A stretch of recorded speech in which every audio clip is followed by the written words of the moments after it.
Eu poderia ficar rico com um anime. Olá, eu sou Pedro Alcântara e eu sou dublador. E obviamente, além de dublar filmes, séries, animações ocidentais e reality shows e documentários, eu dublo também, de vez em quando, animes. E tem um deles que poderia me deixar rico e talvez você não tenha a menor ideia. Então, eu vou falar aqui hoje sobre alguns animes que eu dublei, mas eu preciso que você fique até o final do vídeo, porque depois de eu listar alguns animes que eu dublei, eu também vou responder algumas perguntas que o pessoal me mandou no Twitter. Combinado? Primeiro da lista, One Piece. Eu dublei One Piece. Muita gente conhece, é um dos animes mais famosos de todos os tempos, e eu dublei One Piece 3 vezes. Tem até aqui no canal um corte, uma ediçãozinha, que tem as 3 dublagens de One Piece, que é a primeira dublagem que foi feita para 4Kids lá em 2006, que é aquela versão censurada que muita gente não gosta tanto, mas eu dublei o Kobe naquela versão, que foi dirigida pelo Wagner Fagundes. Tem a segunda dublagem de One Piece, que é a dublagem mais conhecida, que está disponível na Netflix. Eu dublei o Kobe também. Foi dirigida pelo Glauco Marques na Unidub. E também tem a versão live action, em que eu dublei, e foi dirigida pelo Glauco Marques também. O live action de One Piece tá na Netflix. Não sei se quando sair esse vídeo já vai ter estreado a segunda temporada, mas se não tiver estreado a segunda temporada, fica de olho que ela vai estrear a qualquer momento. Se já tiver estreado, vai lá assistir. Yokai Watch.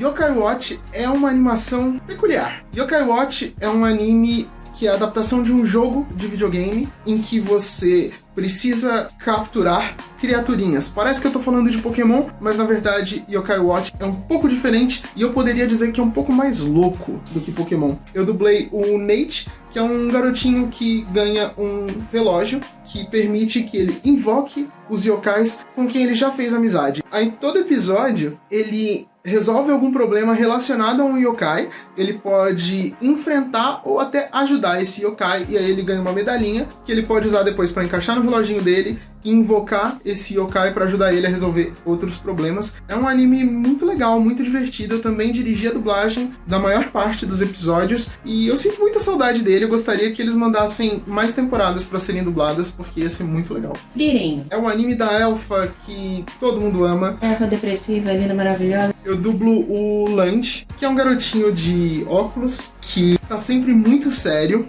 As pessoas acham que eu sou bom pra dublar pessoas de óculos sérias. Talvez eu não seja muito sério na vida real, mas na dublagem eu mando bem fazendo esse tipo de personagem. E... será que dá spoiler? Eu posso dar spoiler? Acho que essa altura sim, né?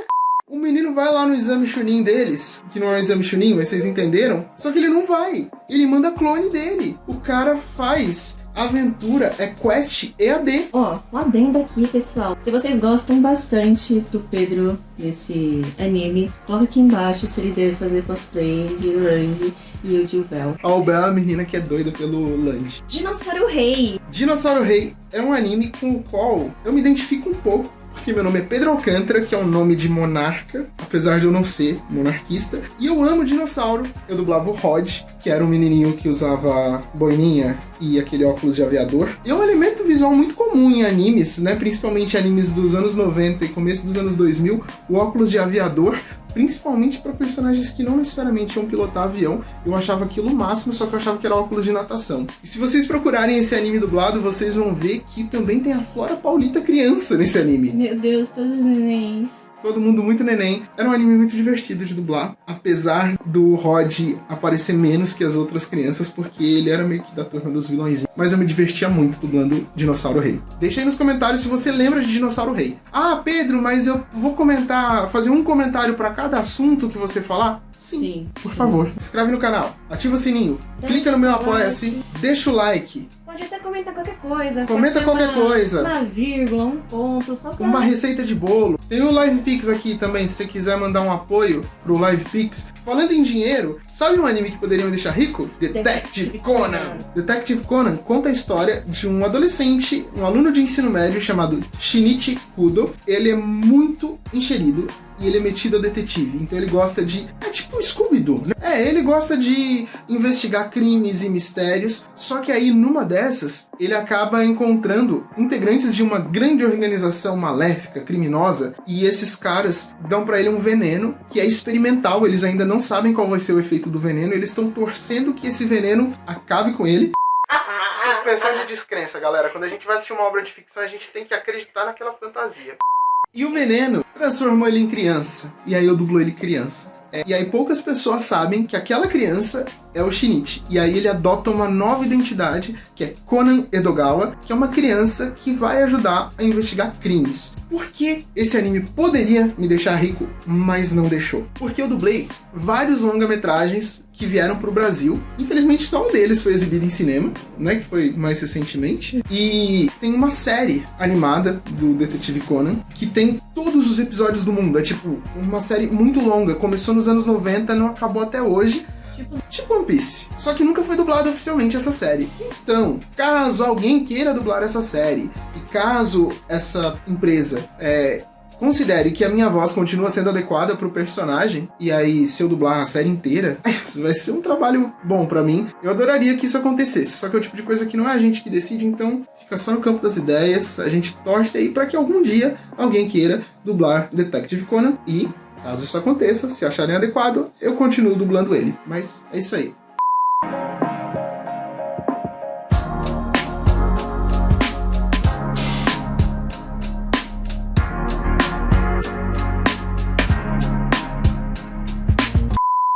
Uma curiosidade importantíssima sobre Detective Conan. É o anime mais difícil que eu já dublei na minha vida. Dá muito trabalho. Eu fico exausto. Se vocês quiserem saber mais sobre isso, deixa aqui nos comentários que o Pedro vai fazer um Deixa nos vídeo comentários. só sobre Detective Conan. Vídeo de Detective Conan. Vocês querem? Deixa aí nos comentários. Naruto. Em Naruto eu dublei 2 personagens. Um personagem é o Udon, aquele menininho que tá sempre com o nariz escorrendo. Correndo. E eu dublei também o Inari, que é o menino que tá sempre chorando. Ele é neto daquele engenheiro arquiteto, construtor de pontes, que aparece num dos primeiros arcos de Naruto, que é o arco do Momochi Zabuza, que é aquele cara que tem uma espada muito larga e gigante. E ele tem um amiguinho que se chama Haku, que é um personagem muito desafiador. Ele foi desafiador pra mim quando eu era pequeno, porque ele chorava muito e porque ele, depois de aprender a ser feliz e alegre, ele dá muita risada. E assim, a gente chama essas coisas na dublagem de reações. Choro, riso, suspiros, gritos, esse tipo de coisa que não são necessariamente palavras e falas propriamente ditas. E pra quem tá começando, é muito difícil fazer reação, para crianças também, então foi um grande desafio. E eu tive a oportunidade de dublar ele mais de uma vez, né? Porque mais recentemente, em Naruto Shippuden, ele aparece mais velho em um episódio. E foi lançado Naruto Shippuden depois de um longo e tenebroso inverno. 55 anos. Evangelion. Evangelion é um anime muito louco, porque pra você assistir você tem que fazer curso no Senac, pelo visto. Tem o anime, aí tem os filmes. Eu dublei o Kensuke, que é um menino que no final fica com a Asuka. É muito louco, né? Porque a dublagem basicamente faz referência à história original, porque a dublagem também tem ciclos diferentes, que tem mais de uma dublagem. Infelizmente, é bem difícil encontrar a dublagem que eu fiz de Evangelion. A dublagem que tá disponível no Prime Video, quem dublou o Kensuke foi o Gabriel Martins, que é nosso amigo. Falando em friendo, best friendo, você dublou Jujutsu Kaisen? Jujutsu Kaisen 0 eu dublei, e a série também, a animação, o anime principal de Jujutsu, eu dublei o Yuta Okotsu. O Yuta é o protagonista de verdade de Jujutsu, muito melhor do que o Itadori. Ele é um personagem muito legal porque ele tem trauma, e a gente ama personagem que tem trauma, né? Eu não vou comentar mais nada de Jujutsu, porque se você quiser que eu comente sobre Jujutsu, eu faço um vídeo só sobre isso e aí você deixa nos comentários. Exatamente. E quem sabe a gente também não convida algum outro dublador pra fazer parte desse vídeo. O que você acha, gente? Eu acho legal. Speed Racer. Speed Racer teve várias dublagens. Obviamente, eu não participei da primeira dublagem porque é um anime muito antigo. Eu dublei o Gorducho na versão que saiu pra DVD, que foi feita no Estúdio Gabia. E foi emocionante, né? Porque era o anime da infância dos meus pais. É um anime muito legal e foi divertido de fazer. Eu tenho muito carinho por isso. E eu tenho o DVD. O DVD que eu tenho é de um dos episódios mais legais, que é o episódio que tem o carro mamute. Os caras entram na corrida com um carro que parece um trem, é o carro mamute. É bem legal, eu dublei esse episódio. Black Clover. Black Clover é um anime de um menino que vive no mundo de magia, só que ele não tem poder de magia. É o Naruto que grita mais ainda. Ele grita muito o Asta. E aí tem um demônio nesse anime, que é o Lib, e o Lib aparece numa forma mais jovem, lá na frente na história do anime, e fui eu que dublei. Uma curiosidade é que eu dirigi a dublagem do longa-metragem desse anime, e foi a primeira vez que eu dublei o Lib. É legal.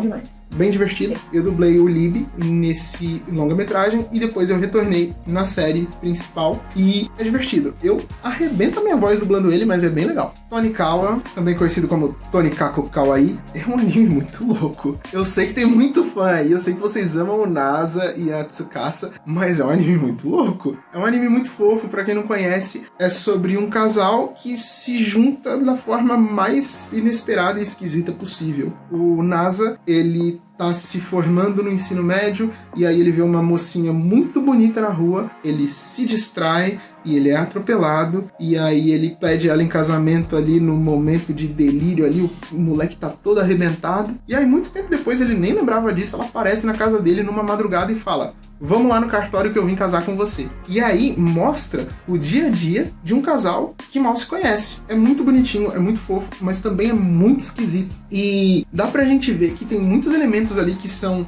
de humor, então a gente tá vendo coisas absurdas, mas também fala um pouco sobre a sociedade japonesa em que o pessoal é mais retraído, né, principalmente o pessoal mais jovem, e que as pessoas têm dificuldade para se casar e tem muito casamento armado. Claro, não é só no Japão que tem isso, mas no Japão acontece bastante, e o anime trata um pouco disso. E também tem todo um lado fantasioso do anime que, quando você acha que eles vão explicar tudo, eles não explicam. Só pra gente querer assistir mais. Vamos para as perguntas que foram mandadas no Twitter. Quando sai a dublagem da parte 8 em Pedro? Da parte 8? Exatamente.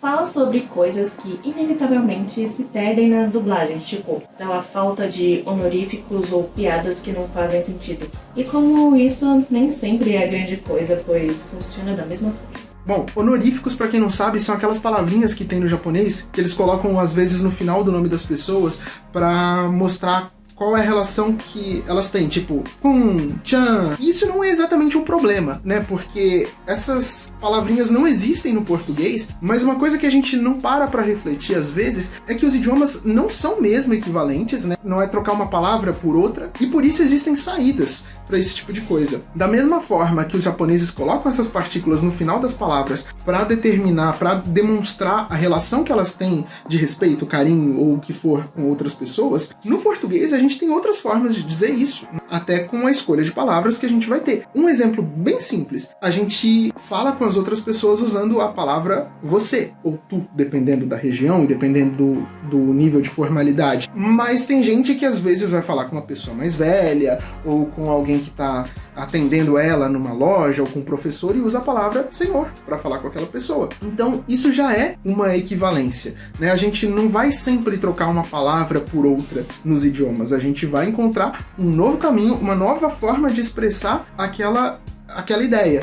E os trocadilhos e as piadas, elas funcionam da mesma maneira. Tem coisa que só é engraçada em um idioma, mas a gente não vai falar aquela coisa na dublagem, a gente vai falar a mesma ideia de uma outra maneira. E aí tem que ter muita criatividade para você buscar adaptações que sejam legais e que passem a mesma ideia e passem a mesma emoção para o público. O que você julga ser essencial para um ator que acabou de conseguir o DRT realizar para melhorar na interpretação? Existe algo além de curso de dublagem que você indicaria para não só ficar por isso mesmo e ser mais versátil? Um artista não é só a pessoa que expressa as ideias e emoções de maneira artística, mas ser artista também envolve ter uma visão diferenciada do mundo, da existência. Então eu acho que o que vai fazer um ator se tornar cada vez mais completo, além dos estudos, de todas as técnicas, é você exercitar a observação que você tem do mundo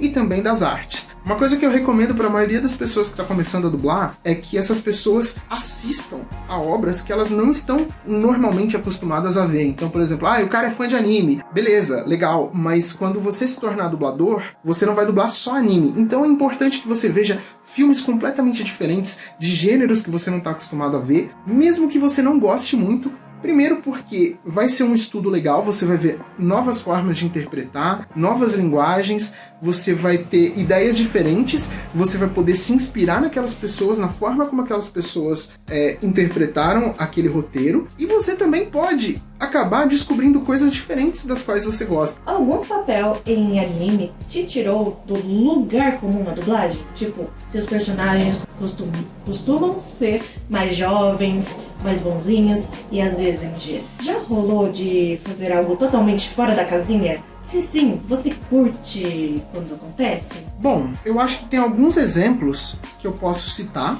Um eu já falei, que é o Lib, que é um personagem diferente do que eu costumo fazer. Tem um outro exemplo que eu não posso citar porque eu tô gravando nesse momento e é um personagem muito legal que eu vou poder divulgar assim que for lançado. Não é de anime, é de game. Vai ser muito legal, tô muito empolgado pra isso, então fiquem aguardando aí. Porque de todos os personagens, você escolheu justo o cachorro do grupo pra interpretar. De Jojo's Bizarre Adventure. Um cachorro é um pouco diferente, então eu acho que ele foge um pouco do padrão de garotos gentis e bonzinhos de óculos que muita gente me coloca pra dublar. E eu me coloquei pra dublar o Iggy, primeiro porque eu achei que seria um desafio interessante, segundo porque eu achei que não seria um desafio impossível, porque eu já tinha dublado um cachorro quando eu era pequeno, que foi o Clifford. Tinha aquele cachorro gigante vermelho que a história de todo episódio era: caramba, esse cachorro é muito grande. E aí saiu um spin-off dele, que era Clifford, do cachorrinho, que contava a história de quando ele era filhote. Ele era tipo um cachorro muito minúsculo, e eu dublei ele nesse desenho, e aí eu tinha que latir nesse desenho, e aí eu lembrei disso quando eu tava assistindo Jojo. Eu pensei, bom, tem muito personagem, invariavelmente eu vou me colocar pra dublar alguém nesse anime, porque tem muita gente. E aí quando apareceu o Iggy, eu pensei que poderia ser divertido, e que eu saberia fazer, porque eu sabia latir. E é um personagem um pouco diferente, não só por ser um cachorro, mas também porque ele tem uma personalidade diferente. Ele é o único que não queria estar ali, né? Aliás, ninguém queria estar passando por aquele perrengue todo, mas ele não queria nem estar ajudando ali. Então tem uma brincadeira ali dele ser diferente dos outros e também, obviamente, ser diferente da maioria dos personagens que eu dublei. Mas pra complementar essa resposta, tem o personagem que eu dublei, que eu falo pra algumas pessoas que foi um personagem que me causou estranhamento quando eu comecei a dublar, que foi o Beck de Brilhante Vitória, porque ele é um galã. E na época eu dublava muito desenho infantil, muita coisa que ia pra Discovery Kids, e quando chegou o Beck, eu achei esquisito, eu não sabia se ele combinava comigo, apesar do ator ter uma voz muito parecida com a minha no original, e apesar dele ter a mesma idade que eu. E aí, se vocês forem assistir Brilhante Vitória, vocês compararem o primeiro episódio ao último episódio, vocês vão ver que no último eu tô muito mais confortável, porque eu entendi que aquele papel de fato combinava comigo, e aí eu aprendi a me divertir com ele no meio do caminho, e é um personagem pelo qual eu tenho muito carinho, mas que é diferente da maioria. Dandadan me trouxe uma dúvida que talvez seja até meio besta. Em casos assim, um dublador que trabalhe em ambos os estúdios pode participar das duas dublagens fazendo o mesmo ou diferentes personagens? Como funcionam essas questões? São especificadas em contrato? Bom, até onde eu sei, Dandadan não é um caso em que os dubladores têm exclusividade de dublar só aquela versão. Na verdade, não existe essa restrição na maioria dos casos. Inclusive, eu nunca ouvi falar de uma situação em que a pessoa não poderia dublar aquela mesma produção para outro cliente em outro estúdio. Por acaso, os elencos são diferentes porque as dublagens foram feitas meio que ao mesmo tempo e o pessoal não tinha nem como adivinhar quem seria chamado por um estúdio, quem seria chamado por outro estúdio. Os elencos, inclusive, são colegas de trabalho, eles são muito amigos, e nada impediria que a mesma pessoa dublasse o mesmo anime, seja o mesmo personagem ou um personagem diferente. Não é uma coisa muito comum hoje em dia, então pegou uma boa parte do público de surpresa quando aconteceu, mas antigamente era bem comum. Se vocês forem pesquisar nos sites que os fãs catalogam dublagens mais antigas, até o meio dos anos 2000, era muito comum que a maioria das coisas tivesse mais de uma dublagem. Tinha dublagem para VHS, a dublagem para exibição na TV aberta, a dublagem para exibição na TV fechada, e em nenhum desses casos existia alguma limitação, proibição do dublador de participar de novo. Teve um filme que eu dublei quando eu era pequeno, eu não vou lembrar o nome, mas eu acho que é Millions, que são dois irmãozinhos que encontram uma bolsa de dinheiro E na cabeça deles, eles precisam gastar aquele dinheiro porque tá perto de mudar a moeda ali da Europa. Acho que é um filme britânico, então a moeda era libra esterlina e ia virar euro, e eles precisam gastar todo aquele dinheiro, eles não sabem como fazer. E eu dublei esse filme 3 vezes. Nas 2 primeiras vezes eu dublei o irmão mais novo, na terceira vez já tinha passado 1 ano e meio, 2 anos, e eu dublei o irmão mais velho, e ninguém me proibiu de fazer isso. Pedro, eu tenho uma dúvida enorme sobre adaptações de golpes. Não apliquem golpes nas pessoas, isso é crime e é muito feio. Tipo, em Beyblade Burst. A versão adaptada mudava os golpes. Existe algo que impeça na dublagem o uso ou tradução do termo original? Eu sou novo diretor de dublagem de Beyblade. A dúvida que foi enviada aqui é sobre uma adaptação de Beyblade Burst. Eu não participei dessa dublagem, então não sei exatamente qual foi o critério, mas na dublagem de Beyblade X, todos esses termos são definidos pelo cliente. Na maioria das vezes, os termos adaptados, principalmente de obras que envolvem produtos agregados à mídia, eles são definidos pelo cliente, porque assim, eu não posso decidir como é que vai ser o nome de um golpe, ou de um bey, ou de qualquer coisa que apareça na animação, que vai ser vendido depois, sem combinar com a pessoa que vai estar vendendo, com a empresa, com o fabricante que vai vender aquele brinquedo no Brasil, por exemplo. Então, é o tipo de decisão que tem que ser tomada pela distribuidora. Mas muitas vezes, principalmente em produções muito famosas, essas decisões são tomadas junto ao cliente. Algumas vezes o estúdio vai tomar a decisão e o cliente vai aprovar ou não aprovar e sugerir uma mudança, mas muitas vezes já vem decidido. Por exemplo, em Beyblade X, a gente não definiu muitas coisas. Os nomes já vieram definidos. A gente não inventa nada no estúdio, a gente não decide as adaptações ali. Por que geralmente as aberturas não são dubladas? Cara, essa é uma pergunta muito legal e também tem uma resposta muito triste. As aberturas de anime que antigamente eram dubladas, hoje em dia não são dubladas na maioria das vezes porque sai caro. Vou explicar. A música de abertura ou de encerramento geralmente é um produto à parte da animação em si. Ela precisa de uma negociação diferente. Então, o canal ou o streaming que vai exibir precisa negociar com a produtora, com os donos daquela obra, se eles vão poder adaptar a letra daquela música, se eles vão poder usar o mesmo instrumental, se eles vão ter que regravar o instrumental do zero. E pensa comigo, imagina a diferença entre você negociar em um idioma e vários. Como assim, Pedro? Veja bem, imagina que um canal comprou um anime Cavaleiros do Zodíaco. Vai exibir esse anime no Brasil. Esse canal vai ter que negociar com o dono da obra uma vez, para saber se aquela música pode ser adaptada, pode ser gravada no idioma aqui do nosso país. Mas, hoje em dia, os streamings vão exibir aquela animação em todos os países, e a mesma empresa teria que negociar para vários idiomas. Isso seria trabalhoso, isso seria custoso, e não necessariamente mudaria o alcance que aquele anime teria, não faria necessariamente mais gente assistir. A gente gosta muito quando a abertura tá localizada, quando ela tá dublada, quando tem uma música traduzida. Mas a gente não deixa de assistir o anime só porque a música não tá em português. E é por isso que nem todo anime, hoje em dia, tem a abertura localizada. Falei aí sobre animes que eu dublei, respondi as dúvidas que o pessoal mandou no Twitter, e é isso aí, galera. Então, pessoal, foi isso. Espero muito que vocês tenham gostado. Já deixe seu like aqui embaixo para reforçar a gente. Deixa aqui nos comentários o que você achou. E também se inscreve também no canal, ativa o sininho. Vai no Apoia-se. Manda o Live Pix. E manda no grupo da família esse vídeo. Manda pra família, manda pros seus amigos, manda pro seu cachorro, periquito. É isso aí, mandem sugestões. Logo, logo eu volto. E como sempre, isso não é um aviso, é uma ameaça.